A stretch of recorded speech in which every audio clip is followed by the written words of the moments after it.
for severe illness from COVID-19. We don't yet have all of the answers. Get informed, talk to your healthcare physician, and make the right decision for you. This is a message supported by the Washington State Department of Health. Rainier Avenue Radio presents All Music, All Day Saturday. Music, all day Saturday. This is Edwin Bailey, Bulldog Blue. Jazz from the Cabinets. That's right. It's time once again for Jazz from the Cabinets with Big Poppy. Start Time. Thanks for tuning in. My name is Paul Pierce. This is Start Time. Saturdays, all music, all day. Reggae Hour, K-Fox Night. Looking for the perfect beat? Yeah, it's the beat of the Fox. Fresh Juice with D-Money in the group. Myself, Blue Money. Honey Size Patron. Taylor Hart. Resistencia, the Northwest Rap Game. DJ Medina. Chad Cheddar. Northwest Rap Game. Sergio LaCour's Love Line. It's Sergio's Love Lines with Sergio LaCour. Going to the phone lines. Hello, Louis. Sea Monster Radio. Mo Jams is your jam. We're live. Welcome to Mojo Mondays. This is KZ of KZ Music Media. Caller Goddess for Mojo Mondays. Just my opinion. God is inspiration all day and all night. Saturdays on Rainier Avenue Radio App. Khi nào nên đeo khẩu trang? Hầu như mọi lúc mà bạn đi ra ngoài, như đi cà phê, trên xe buýt, hay đi thăm bố mẹ, khi đi làm, đi dạo buổi trưa trong công viên, hoặc mua bữa tối trên đường về nhà. Hãy đeo khẩu trang trong mọi hoàn cảnh, vì khẩu trang ngăn chặn sự lây lan của COVID-19 và giúp bang Washington mở cửa. Người dân Washington, hãy đeo khẩu trang để mở cửa bang Washington. Hãy truy cập website coronavirus.wa.gov để biết thêm thông tin chi tiết. Thông điệp này do chính phủ bang Washington mang đến cho bạn. This is Rainier Avenue Radio .world. Welcome to Rainier Avenue Radio. This is Afternoons with Monique, recording live in Seattle, Washington, every Thursday at 1 p.m.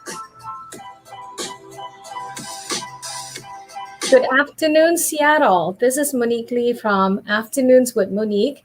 You're on Rainier Avenue Radio. Today, I have the pleasure of inviting one of our members of our community. Her name is Jane Dale.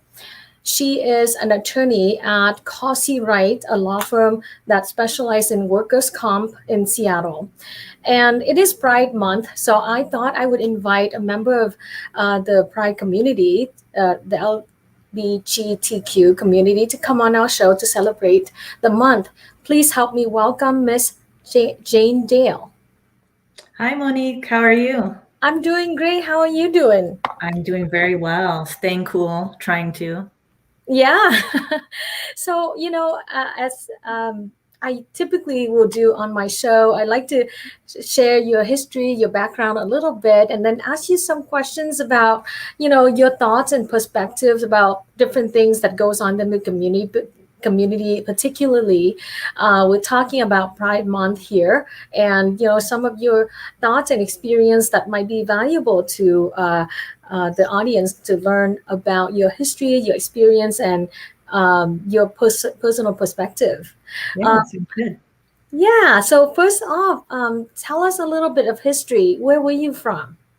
I'm pretty much from this area. I was born in Tucson. There's an Air Force base there. My dad was Air Force. He met my mom in Korea. I have one sister. And not too long after, I was probably 6 years old, we moved out to Kent. And so I grew up in the Kent and Renton area, and then went to UW for college, like all the local kids. And then, nobody steered me away from it. So I went to law school. Now I'm an attorney. Yeah. So pretty much you've been in the area for a while, at least 15 years? Yeah, I feel like a native at this point, for sure. I feel like I pretty much grew up in the Kent Renton area. Those are my stomping grounds for sure. Absolutely. Do you have a big family? I have a smaller family, I would say. I have one sister. My dad passed away quite a while ago, and so it's just my mom and then some cousins. Extended family, I think, is like in Korea, and then, it's kind of hard to stay in touch. And I don't speak Korean. I understand some Korean, so I can definitely tell if somebody's, speaking trash about me, but I can't speak it. So you can retort. Exactly. So, I usually just pretend I don't know, but I'm like, oh, that's cool. what made you go into workers' comp? How long, by the way, have you been practicing this specialty? I think I've been in workers' comp, let's say 2013, maybe 13. Okay. Oh my goodness. Yeah, almost 10 years. Oh, wow. I think most people, I don't know if anyone has ever said, I'm going to go to law school and do workers' comp. I didn't even know what workers' comp was. And I think most people are like, what is she talking about? What's this workers' comp? It's L&I basically. And so anybody who has a job, if you look on your paycheck, where they take out your taxes for payroll, there's always this part that says L&I, and that's so that it pays into a system. And then if you get injured at work, you can file a claim for benefits. And so what happens though is often there can be some issues with the benefits. You know, your employer says you weren't injured, or you know, the doctors disagree about whether you should have surgery or not. And so there's issues that pop up where you can hire an attorney to help you get involved and advocate for you. And I fell into it because I started out mostly doing public defense work. And so I worked as a public defender down in Shoreline. And it's just at that time, especially, and that was like 2010, it was really hard to, one, pay my law student loans and also have work-life balance. And I had just met my girlfriend, now wife, and I was working every day of the week. And I was up at like 5 a.m, working until 9 o'clock at night. And it just, you know, got to the point where it's like, I can't do this and also like be a good partner. Right. As much as I loved it, I loved being able to help people. And I loved the justice and the social justice aspect of it. So, So a question about public defenders work. I didn't realize, I know the caseload for those guys are really heavy and they don't pay anything, basically, you know, but they keep you working that late and that hard, but not paying enough. Yeah, I mean, I think I think things improved. They changed some laws where they limited the caseloads. So because it was very clear that public defenders were being overwhelmed with caseloads. And so it's hard to do quality work for every individual. Like there's always this issue of how well can you really represent someone who is, you know, charged with a crime that they may or may not be guilty of and looking at potentially jail time, and you want your attorney to have the time to work with you. Prepare your case, right? Exactly. And so I think the laws have changed that have helped that. But at that time, that was the only option for us to be able to adequately represent people. It didn't matter, you know, that was the job at the time. You had to work those hours to be able to come into work the next day and feel like, yes, I'm ready to represent this person. Okay, right. But yeah, you don't stay in there very long unless your spouse makes good money and you're just a glutton for punishment. I don't know. Not recommended. No, no, not for everyone. So you transition into workers' comp, and I know that you are now the chair for the workers' compensation section of the Washington State Bar. Yes, Washington State Association for Justice, which is an organization, a bar organization of attorneys who basically do plaintiffs' work, who are representing injured workers or injured persons and that sort of thing. So on the offense, not defense, the plaintiff side of the case, basically, what's the word that describe? It's a trial lawyer association. That's exactly. The word that you exactly. Okay, and so I want to ask you a little bit about your coming out process. What was that like? Oh my God, it was a long time coming. Asian background, religious background as well. And so, you know, looking back on it, I think I kind of always knew, but I also knew it wasn't okay. And I don't think that this is an uncommon story for a lot of people who grew up in conservative backgrounds, which is, you know, even if we didn't have the words for it, we knew we were different. Right. And then later when you start to realize you're different, you hear more of it's not okay. You know, people use the term gay in derogatory manners, like, oh God, that's so gay. And so you're like, oh, gay is the worst. Like, don't be gay. Yeah. And then you grow up in the religious background and it's, you know, gays are sinners and they're going to hell and there's no room in the church for you. So it wasn't until after law school that I sort of just, you know, it kind of came to a head. It's like, you've got to choose. Are you going to stay in the closet forever and be unhappy? Or are you going to upset everyone? And in my mind, I'm like, it's going to ruin everything. Like, but that's the only way to come out of the closet. It's an either or, black or white situation. So it was after law school, was working in Port Angeles, and I kind of just said, I want to meet someone someday. And so I just decided, okay, I'm going to make peace with it.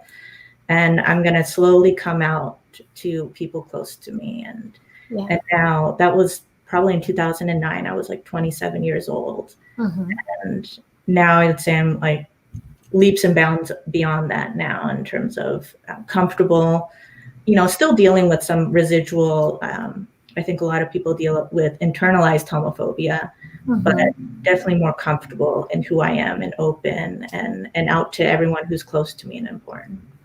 So I know that you lost your dad early, but you have a Korean mother and, you know, your family. Are they traditional kind of, you know, group of people? What are they like when you come out? Who did you tell first? Definitely nobody in my family. Nobody in my Korean family. If you think traditional Korean and whatever you picture in your mind, that is them. Yeah. Oh, wow. Really? Yeah. So my mom, you know, English second language, she came to the US in her late 20s, I think.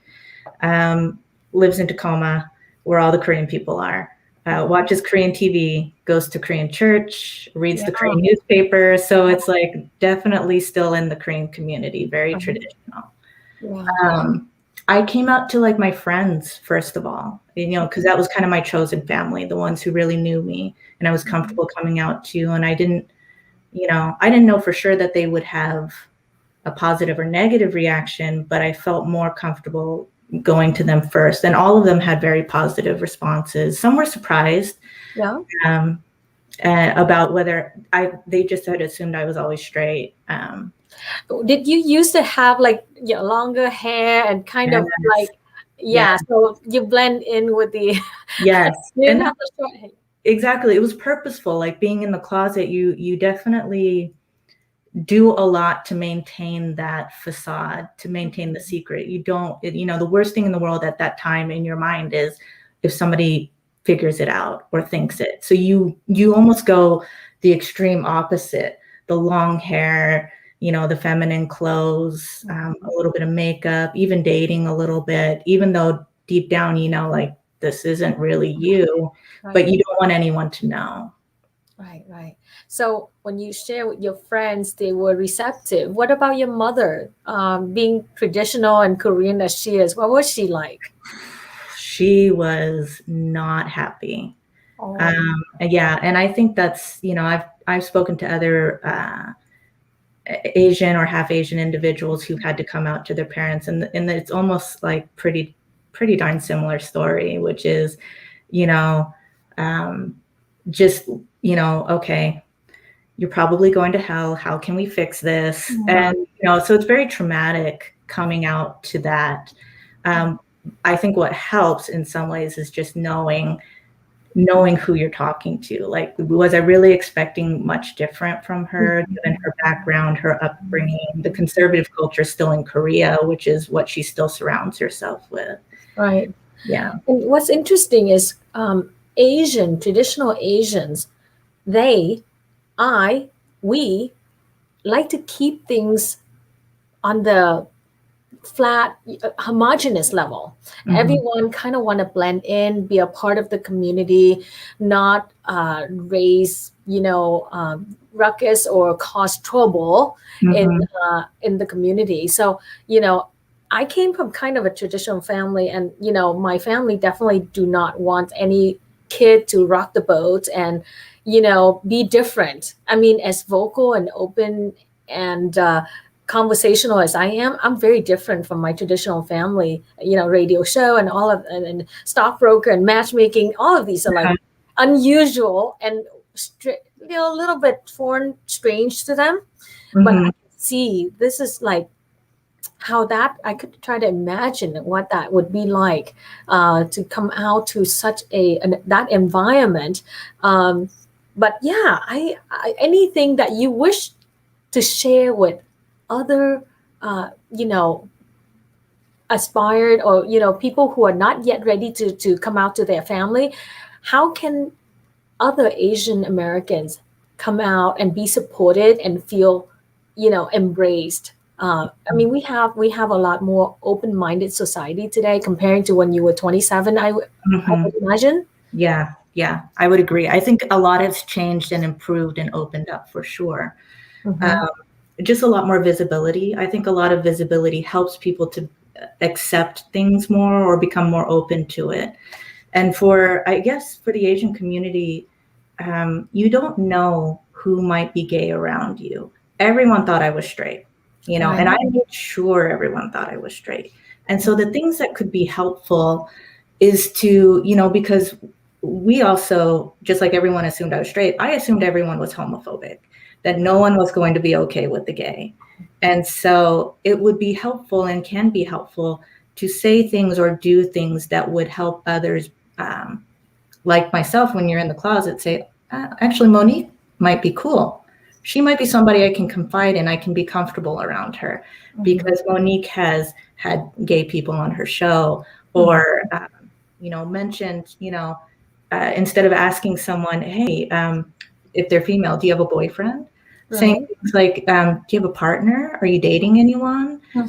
Boyfriend, girlfriend, like very nonchalant, no judgment kind of questions like that, where we don't presume heterosexuality can make someone say, hey, the fact that you didn't just assume I was straight tells me that you're probably open and okay with the alternative. Very good. That's a very good suggestion because as heterosexual, I have to learn new ways to be more accepting to people because sometimes I think people can be lazy in our way of asking questions or not being thoughtful, not thinking ahead, not thinking for the other person from the other person's perspective, and things just kind of come out nonchalantly, like where you from. It seemed innocent enough, but if I get asked that so many times by random people, I'm like, why is this question being asked to me and not other people? You feel singled out.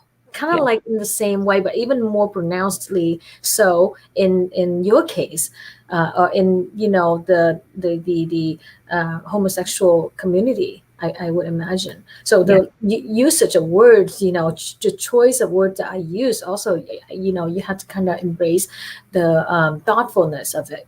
Exactly. So those are good suggestions. So now let's talk about when you were coming out and navigating the job arena, career. What was that like? Did you immediately share with them, or how does that happen? Oh my goodness. It was definitely a journey. And I think it's a journey for everyone because you get out there and it really depends on your confidence level. And I was still very scared and nervous about people's reactions. And, 10 years ago was even then a different environment. Gay marriage wasn't allowed then still. And so I remember two funny stories, actually. My first job back in Seattle, criminal defense attorney, my boss was gay, but I hadn't said anything about me being gay, and I don't know why. Maybe it just hadn't come up. It's kind of a weird thing, like, hi, I'm Jane, I'm gay. It's not your normal introduction. Right. It just kind of comes up at some point, I guess. You mentioned my husband or my girlfriend or boyfriend, and I just, hadn't happened to mention it. And as a gay man, he would make comments about gay people, which, I knew he was gay, and so I thought it was funny. But there were some comments he would make where I was like, oh, he has no idea I'm gay. Like, no clue. And we had coffee one day and I was wearing my ring, and it's a Claddagh ring. And depending on which way you turn it, it's from Ireland. So depending on which way you turn it, it means that you're either a single Mm-hmm. or you were partnered with someone. And I Okay. was wearing it in a way that I had a girlfriend. And he looked at my ring and he's like, your ring's upside down. I'm like, no, it's not. And he's like, no. That's if you have a partner. And I was like, yeah, I know. And he's like, you have a boyfriend? I'm like, no. He's like, you have a girlfriend? And I was like, yes. And he went ghost white. He later told me he thought I was going to sue him because of some of the things he'd said when he thought I was straight. And to me, it was just so funny. I thought it was hilarious. But I think kind of his reaction and just being in Seattle, especially, I started to feel more comfortable with it. Right. And at my current job, when I was interviewing, I specifically said, is there going to be any issue with me being gay? And I was told, absolutely not. We have another person who's part of your community who works here. In fact, my child is transgender. And so I immediately it reinforced to me, like, it's okay to ask if you're comfortable asking. And sometimes you can actually find good information that made me say, hey, I really like that. They already have somebody part of the community. Their child is transgender.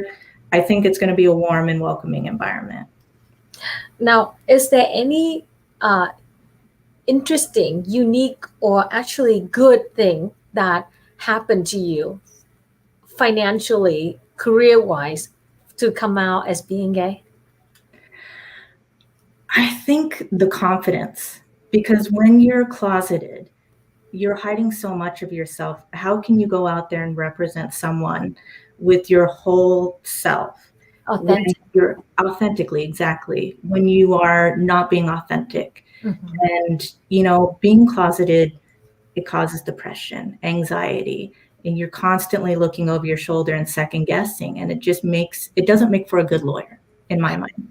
I mean, you can try and you can still probably be effective, but I think what you'll find is when you come out with so much more confidence that it just leads to better success and you're happier. And when you're happier, you just do things better. Oh, that reminds me. When I was getting divorced and I interviewed my divorce lawyer, he didn't come out and tell me, about this. He's gay. But he didn't say that to me in the interview because he wanted to be hired. Not that I would care one way or the other, but I asked him, I saw him wearing the wedding ring, and I asked him, so how long have you been married? And, do you have any children and things like that, and get to know him. And he described like he didn't come out until after I hired him months and months into it. And, then he later on told me, oh yeah, my partner's cooking or whatever. It clearly is a guy. But that was interesting that, he didn't want to share with me that he was gay from the early set. Because on the first interview, he alluded, the more traditional, wife and kids, lifestyle. So that was very interesting what you share with me, kind of the authentic. I would have appreciated that, knowing the backdrop, how to work better with somebody, right? So I appreciate you sharing that, and maybe other attorneys who may be listening might heed that authenticity. Might be very helpful for a client to relate or understand you as well. So now, I have another question. So have you had to come out? Obviously, you have to share with more than just one or two people. And so this occurred, throughout the last, 10 plus years of your sharing your life with the world. What is that like do you get annoyed having to explain your story, or how do you feel about that? I think so. I think just like you said before, if people keep asking you, where are you from? And you're like, I'm from Seattle, just because I look Asian does not mean I came straight from Korea, or Asia. It's a product of this, heteronormative, we assume everyone is straight. And so, it would be nice if that was not the assumption, because there's always a little bit of fear every time you have to come out or say, actually, I have a wife, not a husband, of what the response is going to be. Because, historically, the responses have not been, positive, could even be followed by violence. And so there's always a little bit of fear of like, is this going to turn into a political argument even? And so, yeah, I mean, for sure, like you said, I think it gets frustrating, but that's the process, I guess, that you have to go through at this stage. What about the legal profession in terms of treatment of LGBTQ community? Have they been more tolerant, accepting? I think overall, yes. And although I can only really speak to locally in Washington, and certainly certain parts of Washington more so than others, but I think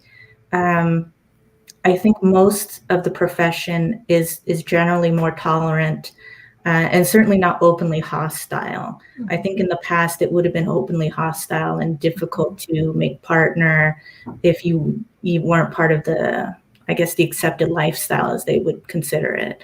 I don't know if that's the case in Alabama. In Alabama, maybe it might still be an issue, but here I've found that the legal profession overall has been pretty good about understanding and accepting it.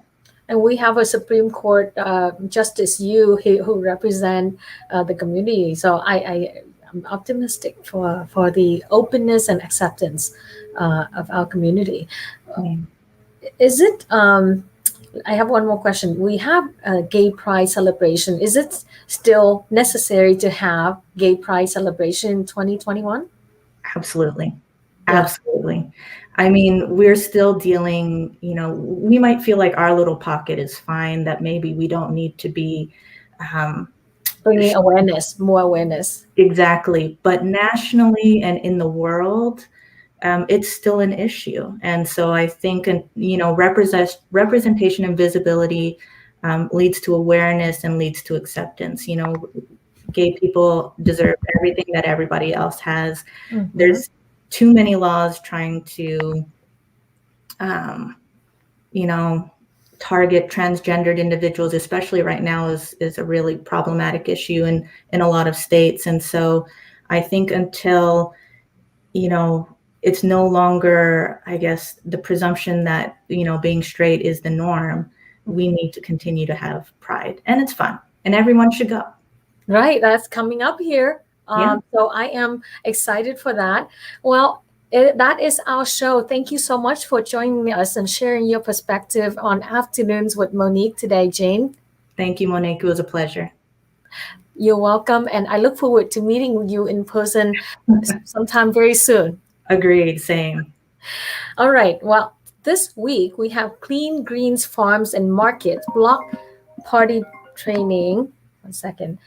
Block Party Grand Opening broadcast this Saturday on Rainier Avenue Radio from 11 to 3 p.m., where fresh produce is being given out to low-income families in need of free food.